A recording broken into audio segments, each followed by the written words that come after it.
Once Dandara was one of the most ancient cities and the capital of the sixth nome, or, as they would say now, the region of Egypt.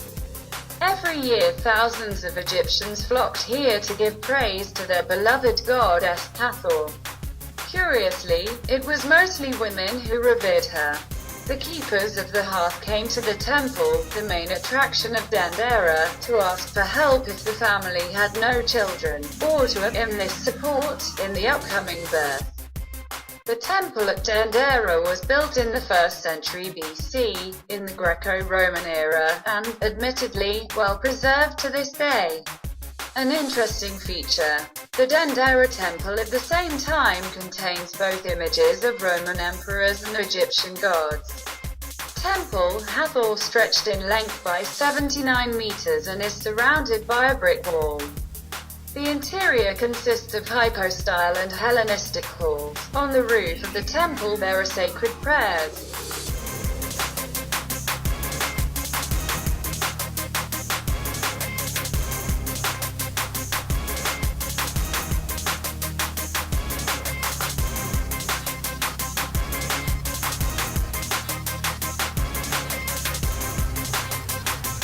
Roman emperors from Augustus to Nero are depicted on the walls of the hypostyle, more simply, columnar, hall, and the ceiling is decorated with heavenly bodies. To climb to the roof to the preserved sanctuary chapels, you can choose both straight and spiral staircases. The walls of the temple everywhere are decorated with reliefs depicting processions in honor of the gods, including livelihoods of the deities themselves. By the way, in one of the sanctuaries dedicated to Osiris, if you believe the historians, you can admire the world's first zodiac calendar. The most courageous and brave can descend into the underground crypts of the temple in Dandara. But this should be done only with a guide or his assistants. Since there are many narrow chambers in the crypts, and the entrances to them are located not just anywhere, but right in the floors of the rooms.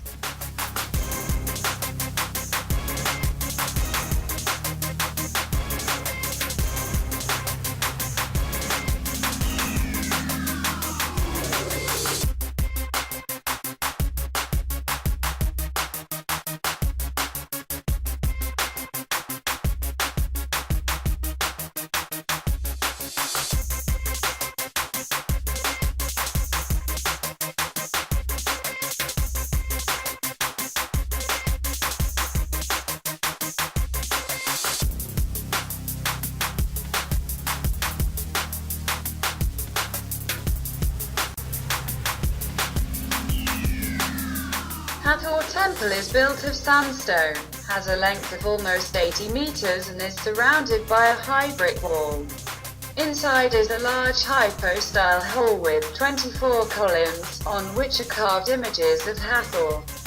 Astronomical symbols can be seen on the ceiling of the hall. Pharaoh's visit to the temple is described on the walls. Hathor Temple is also famous for the so-called lamp Danda's bas-reliefs.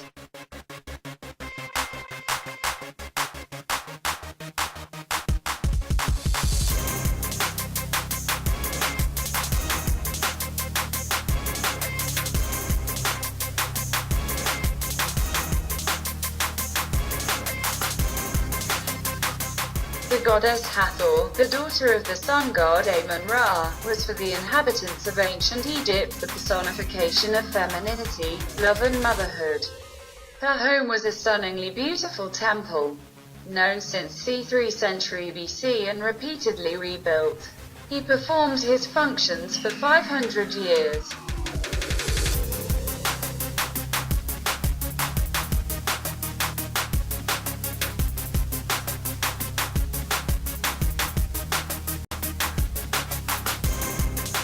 Behind the magnificent gate is the temple courtyard. A little further is the covered column hall, the front of which is open to sunlight. Each column here resembles a cithara, the sacred musical instrument of the goddess Hathor, the sounds of which accompany the singing of the temple choir. The goddess Hathor herself was firmly associated in the minds of the inhabitants of ancient Egypt with the sky. and this connection is reflected in the multitude of astronomical images on the ceiling of the main column hall of the temple. Until now, the drawings of the planets, constellations, zodiac signs and illustrations, telling about the passage of the golden Rook of Ra through midday and midnight, have retained their color. The central passage of the second column hall leads to the heart of the Temple of Hathor, the sanctuary of the goddess. The capitals of the 6 columns of the hall are made in the form of lotus flowers and papyrus, from which the 4-faced goddess herself appears, the patroness of the 4 cardinal points. Each time during the celebration of the new year, the statue of the goddess Hathor was carried out into the light of the sun. The priests placed it in the Ubert, a special cleansing chapel, located a little distance from the sanctuary. After the ritual of purification, the statue was carried to the roof of the temple. Here Hathor was reunited with the divine rays of her father Amun-Ra.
However, the most valuable divine images, pictures and symbols were never taken out of special premises, crypts. Currently, the temple Hathor has 15 crypts arranged in tiers. In these rooms, most often located underground, not only the sacred attributes of the cult were kept but also secret rites and ceremonies were held.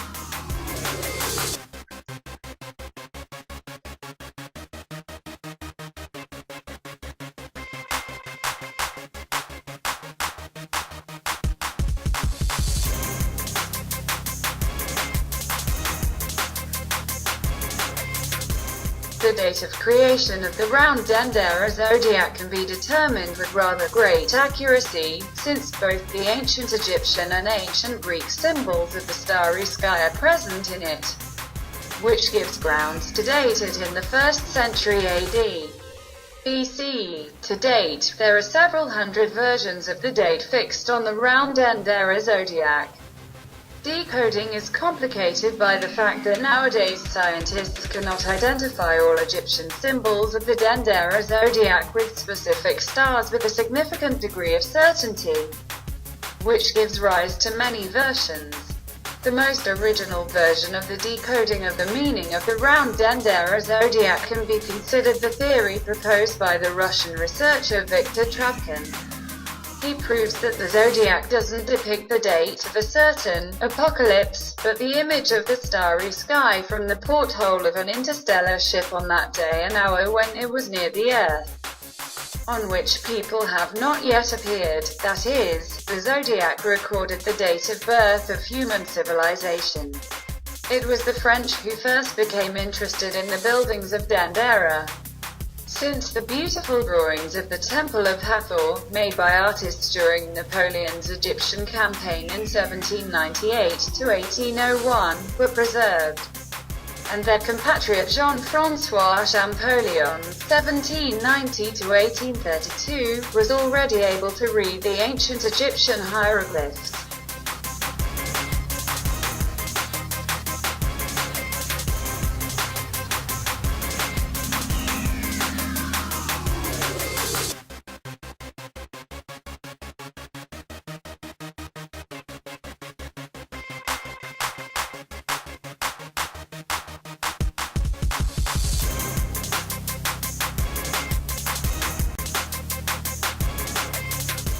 The landmark of Cairo is the stone chapel of Pharaoh Mentuhotep I, 11th dynasty, circa 2133–2117 BC, installed in front of the Cairo Museum, was found on the territory of the Hathor Temple complex. On the walls of Hathor Temple, numerous inscriptions testify to the protection of the Roman emperors in Egypt, the relief of Cleopatra, Julius Caesar and their son Caesarion. The names of emperors Augustus, Nero, Tiberius, Caligula, the names and images of Caligula, Claudia and Nero, and at the entrance to the temple are the names of Domitian and Trajan. British archaeologist William Pittrie, 1853–1942, the founder of modern systematic Egyptology, during excavations at the Dandara necropolis, discovered a separate necropolis with mummies of animals and birds, falcons, gazelles, snakes, ichneumons, Egyptian mongooses, and cats. The custom of animal burial has been preserved in Dandara until the era of the Ptolemies and the Roman emperors.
From Dandara by private transport we moved to Luxor, where we visited the Karnak temple.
The Karnak Temple, located near Luxor, is the largest and most ancient temple complex on the planet. It's stretched over 200 hectares and its area is 105 kilometers by 0.8 kilometers. The square of the sacred hall of the god Amun-Ra alone is about 61 acres, which is several times larger than the area of any of the European cathedrals. Karnak is an entire temple city whose age is thousands of years old.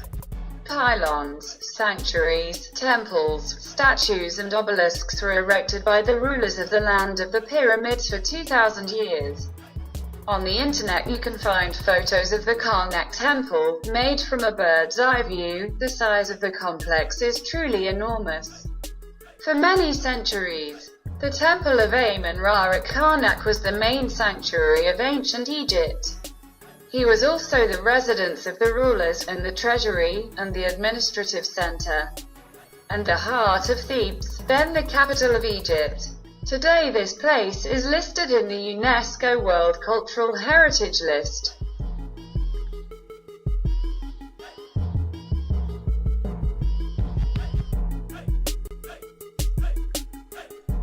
The Temple of Karnak in Luxor includes several buildings surrounded on all sides by a 20-meter wall.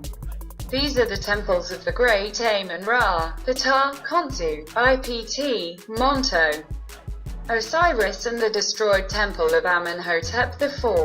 The second name of the Karnak complex is the House of Amun, as it was originally erected in honor of the cult of the supreme Egyptian deity, the god of the sun Ra. The introduction of the cult of this mythological character in the culture and history of ancient Egypt began during the reign of the 12th dynasty of the pharaohs, when the city of Thebes became the capital of the state. Initially, Amun-Ra was depicted as a goose, then a ram, and at the peak of worship, as a man with feathers on his head. Today, photos of images of this deity are easy to find in online sources. The Egyptians gave the name El-Karnak to the Temple of Karnak, which means fortified village. When conquering Egypt at the entrance to the complex, they discovered a lot of buildings that were not affected by time. At the entrance to the Temple of Karnak, the Sphinx alley is located, which guarded the religious building. The alley, with 20 animals, having the body of a lion and the head of a ram, was built during the reign of Pharaoh Nectanebo of 30 dynasties.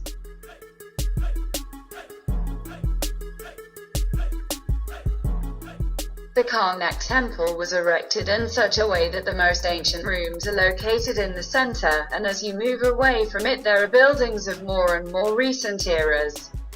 This is explained by the fact that each new section of the temple was attached to an increasingly later ruler of Egypt.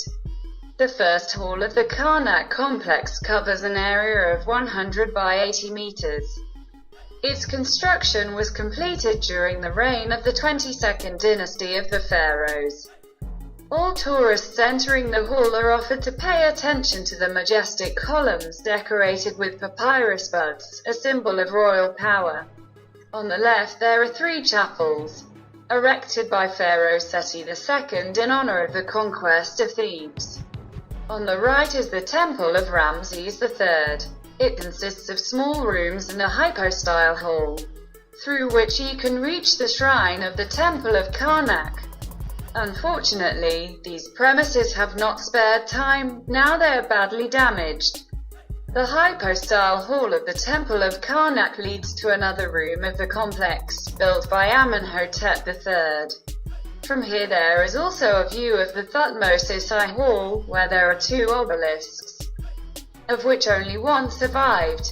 Obelisks and the colonnade of the Thutmose I Hall were erected a little later, after the only female pharaoh of Egypt, Hatshepsut, ascended to the throne. Only one of the 2 colonnades of this hall is well preserved. It is made of red granite. Its size is 29.5 meters in height, 322 tons in weight.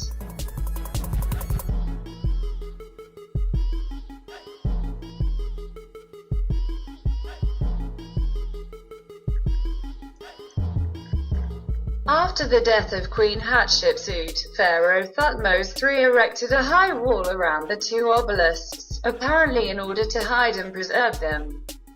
He also built the 5th pylon of the Temple of Karnak. It houses a granite sanctuary dedicated to the boat Amun-Ra. Behind the sanctuary is a wide courtyard. To the left of the sixth hall of the Karnak complex is the courtyard of the seventh pylon. Here are the statues of Ramses II and Thutmose III. The next, eighth pylon was erected by Queen Hatshepsut and decorated with Thutmose III, and then restored by Network I between the ninth and 10th pylons. The remains of the Hatshep sanctuary, which was erected by Amenhotep II and adorned with Seti I, open to the gaze of tourists. The ninth pylon is today heavily damaged. He belonged to the temple of the god Aten, as Amun-Ra was called under Pharaoh Akhenaten, and was destroyed by later rulers, who tried to erase from the history of Egypt all references to the pharaoh heretic who built it. The Karnak temple ends with a 10th pylon built during the reign of Pharaoh Hormeb. It includes the gate of Ptolemy II, located in the front of the Mut temple.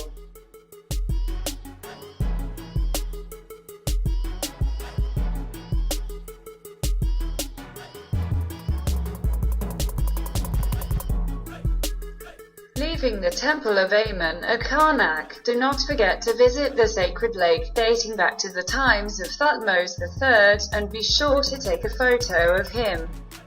The sacred lakes were in many Egyptian temples, but the lake at Karnak is the largest of them.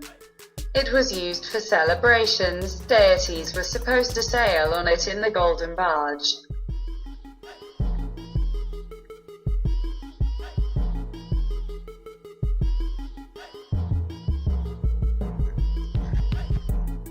Initially, water was supplied to Lake Karnak from the Nile, but at the moment it is fed exclusively from groundwater. Its size is 80 by 40 meters.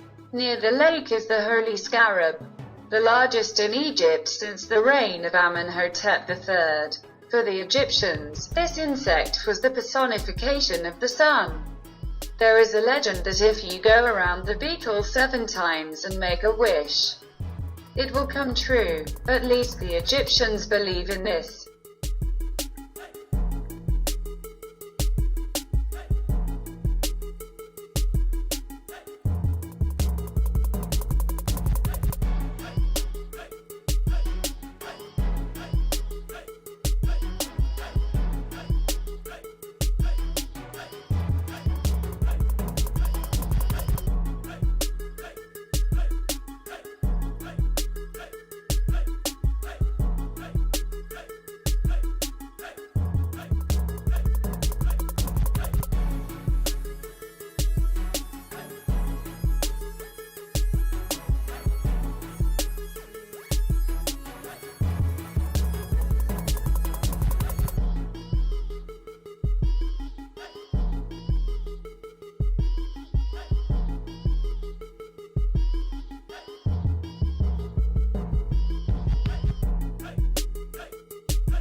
In antiquity, Luxor was divided into two parts, the land of the living and the land of the dead. So from the land of the living to the land of the dead we swam in a boat, crossing the Nile.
Not far from the historical Pearl of Egypt, Luxor, on the edge of the desert rise two gigantic statues, known to the world as the Colossi of Memnon. For thousands of years they have been guarding a huge plain that was once the memorial temple of Amenhotep III.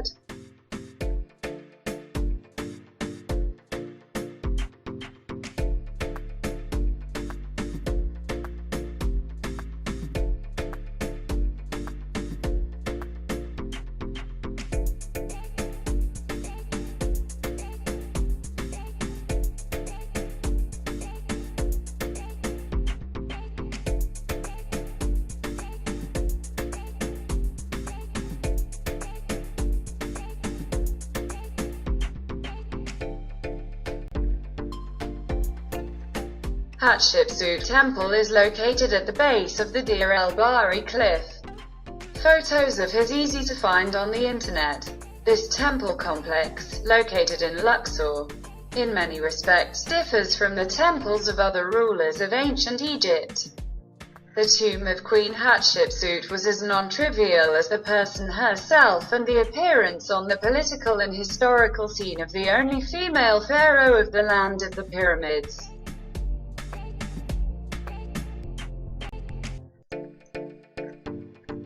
Queen Hatshepsut is the daughter of Pharaoh Thutmose I and his wife Jalmays, as well as the half-sister and the wife of Thutmose II. His reign lasted about 7 years, and he managed to leave the heir, Thutmose III, his son, from another woman. After the death of the ruler, Thutmose III was still very young and could not lead the country. and Hatshepsut became regent with a minor ruler. However, pride and vanity did not allow her to become only the governor, and soon the woman declared herself the sole sovereign of the Egyptian state. And those 15 years that she stood at the helm of Egypt became one of the most impressive pages in the history of the 18th dynasty. Under the leadership of Hatshepsut, successful military campaigns took place in Asia and Nubia, and in the 9th year of her reign, a famous expedition took place from Egypt to Punt. The exact location of this mysterious country is still unknown. It is possible that this is territory of modern Somalia. During the reign of this wise and active ruler, many churches and monuments were erected, very few of whom spared time.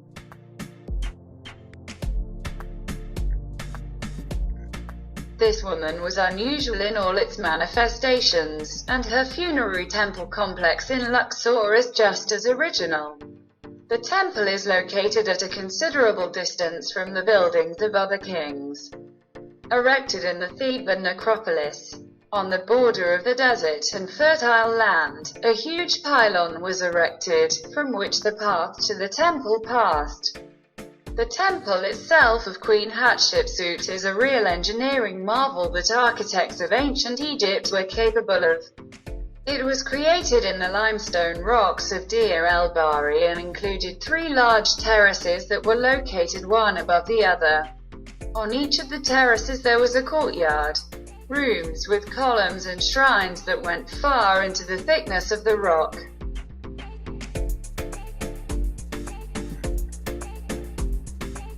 On the walls of the Temple of Hatshepsut in Luxor are depicted reliefs that fully reflect the attitude of the inhabitants of the land of the pyramids. On the walls of the southern part of the lower portico painted delivery of obelisks, which were intended for the construction of the Temple of Amun in Karnak. On the walls of the northern portico depicted scenes, which take place in the reed thickets associated with Lower Egypt. The idea of uniting the upper and lower lands of Egypt slips once more on the railing that connects the second and third tiers of the Hatshepsut temple. At the bottom, these stairs are decorated with the image of a huge cobra, whose tail rises along the top of the railing. This serpent is the personification of the goddess Wadjet, the patroness of Lower Egypt. Above her head is an image of Horus, one of the most important deities of Upper Egypt.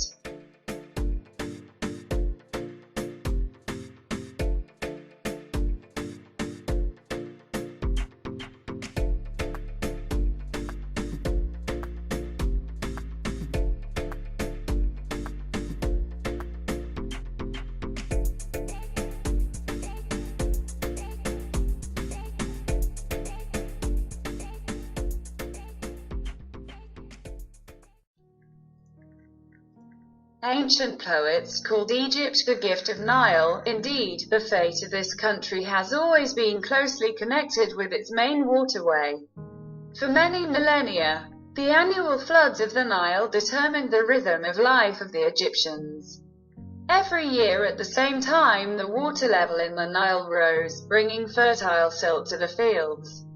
Thanks to this river, one of the most ancient civilizations of the world was born.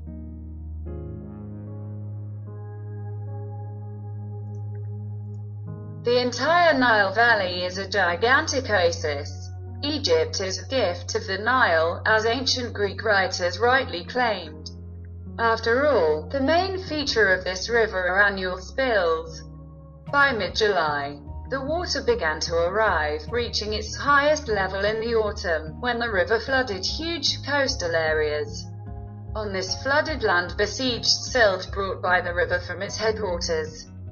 All the fertile soil of the Nile Valley consists of fertile sediments of river silt. She easily gave in to processing and differed exceptional fertility. Thanks to these features, conditions in the Nile Valley favored the development of agriculture.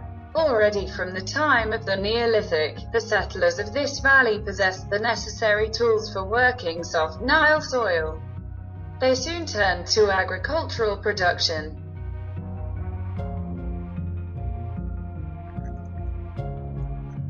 Nile, no doubt, played a major role in the life of the country. Prosperity and well-being of the country depended on it. Therefore, many gods and myths about them were associated with Nile.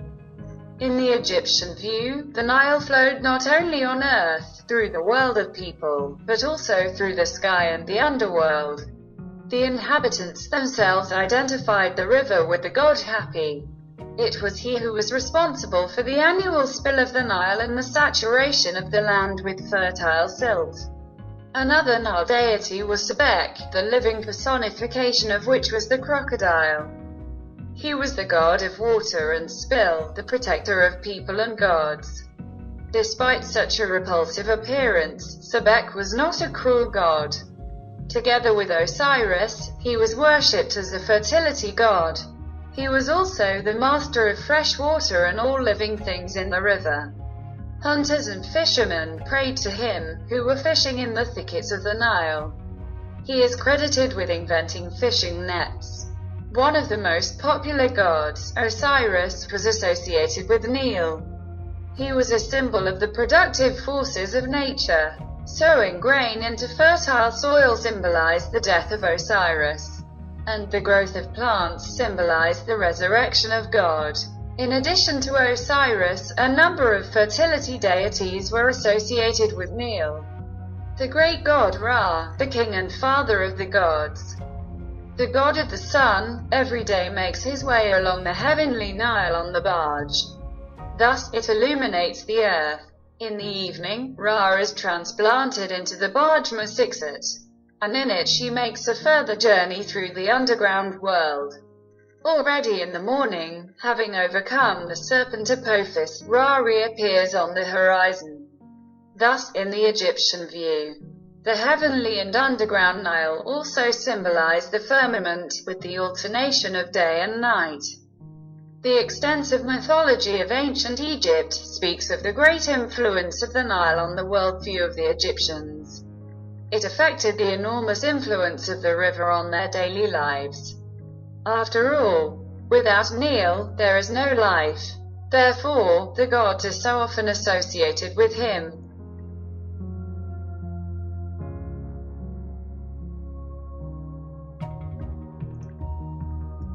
Over the long millennia of human history, the Nile carries its life-giving waters in the desert. Without this river, one of the greatest civilizations of the world would not have been born. Without the Nile, Egypt has become a lifeless, dry desert. Even in modern times, he continues to play an important role in the life of the country. This is the main transport artery, the main source of fresh water. Without Nile, there would be no farming, despite modern technology. The construction of the Aswan Dam made it possible to regulate the waters of the Nile and contributed to the further development of agriculture. But at the same time, the annual floods of this river have stopped, and this means that the country has lost fertile Nile silt. It also depends on the ecosystem of the Mediterranean Sea, for the inhabitants of which these sediments were an excellent forage base. But the historical significance of the Nile continues to persist. Every year, thousands of tourists come to Egypt to get acquainted with the outstanding monuments of antiquity. Someone comes on a tour to get acquainted with the ancient temples and grand tombs. And someone buys a cruise on the Nile.